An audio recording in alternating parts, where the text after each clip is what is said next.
Once, upon a sunny morning, a kind woman wished for a daughter small enough to fit in her heart and her hand. A friendly fairy handed her a barley seed and said, "Plant this and be patient." The woman tucked the seed into a flower pot, watered it, and waited.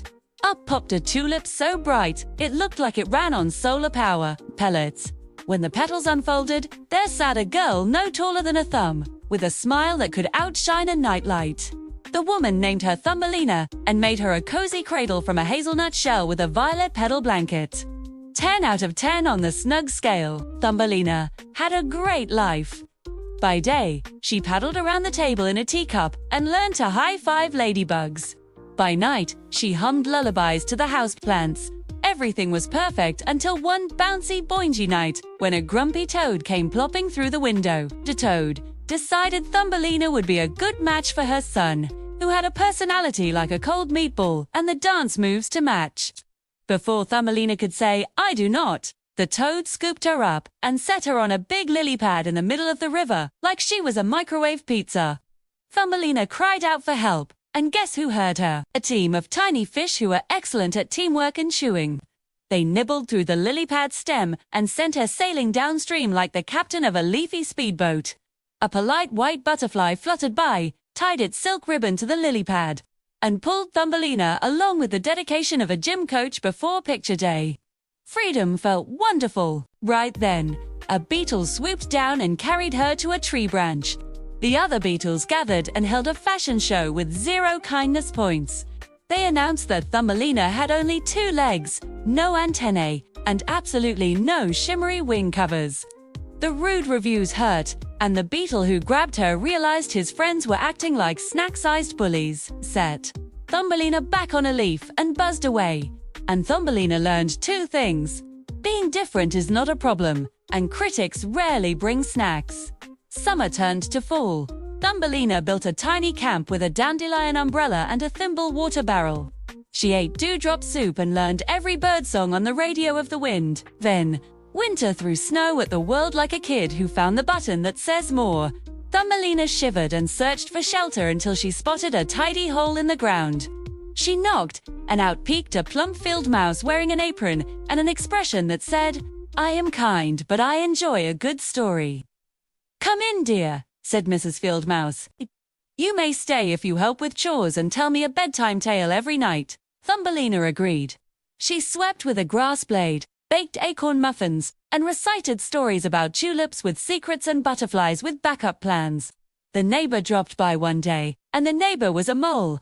He was very rich, very serious, and very allergic to sunshine, he complimented Thumbelina's singing because even moles can recognize a voice that sounds like warm cocoa.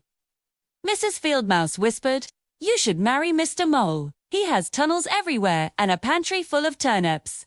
Thumbelina smiled politely, but her heart pinged like a little bell that only rings for blue sky. She did not want a life without sunlight. She did not want to trade birdsong for echoing footsteps and turnips that stare at you. Soon after, the mole invited them to walk through his finest tunnel. Inside, they found a small swallow, cold and still as a forgotten mitten. Thumbelina paused. The bird's chest moved the tiniest bit. She convinced the mouse and the mole to keep going, promising she would catch up. Then she ran back, tucked her petal blanket around the swallow, and sang warmth into the air. Every day she brought crumbs and used her hair ribbon to make a scarf. The swallow's eyes fluttered open at last. "Saved me," the swallow whispered. "When spring returns, I will fly and sing your name to the clouds." Thumbelina blushed and told him to rest. She had never wanted a thank you. She just could not leave a friend freezing. Spring finally tiptoed across the fields. The mole announced the wedding day, and Mrs. Field Mouse brought Thumbelina a heavy velvet dress, the color of 20 frowns. The ceremony would take place underground, and Thumbelina would say goodbye to daylight forever. She stepped outside for one last breath of sun. She watched the sky. She watched so hard it felt like she was memorizing it. A familiar shadow swooped over the grass. The swallow had returned, shiny and strong. "Come with me, Thumbelina," he said. "I know a place kissed by sunshine, where flowers are the size of castles for someone like you. You do not have to live a story that is not yours." Thumbelina looked back at the tunnel. It promised comfort. It did not promise joy. She nodded, climbed onto the swallow's back, and whooshed into the sky. The wind tasted like laughter. Farms turned to quilts below them. Mountains yawned. Rivers spelled out cursive words that only birds can read. They landed in a valley bright as a birthday. Flowers stacked themselves in every color a crayon box dreams about. The swallow set Thumbelina on a blossom so wide that it was basically a dance floor. A young prince, as small as Thumbelina, stepped from the heart of the flower. He wore a crown woven from sunlight and pollen, and his smile was a whole parade. "Welcome," he said. "I am the Prince of Flowers. Will you stay and be our friend?" Thumbelina did not answer right away. She asked about the land, the people, and whether there were rules about wearing petal hats before noon. The prince laughed and answered every question.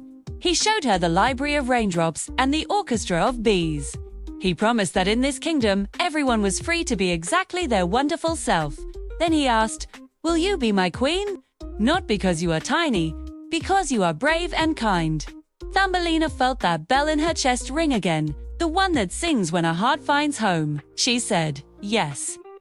The prince placed a pair of wings on her back, as light as a wish.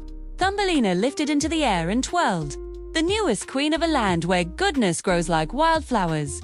She sent a thank you note by hummingbird to the kind woman who planted the barley seed. She shipped an invitation to visit to Mrs. Fieldmouse, along with a basket of chocolate turnips that somehow tasted like cake.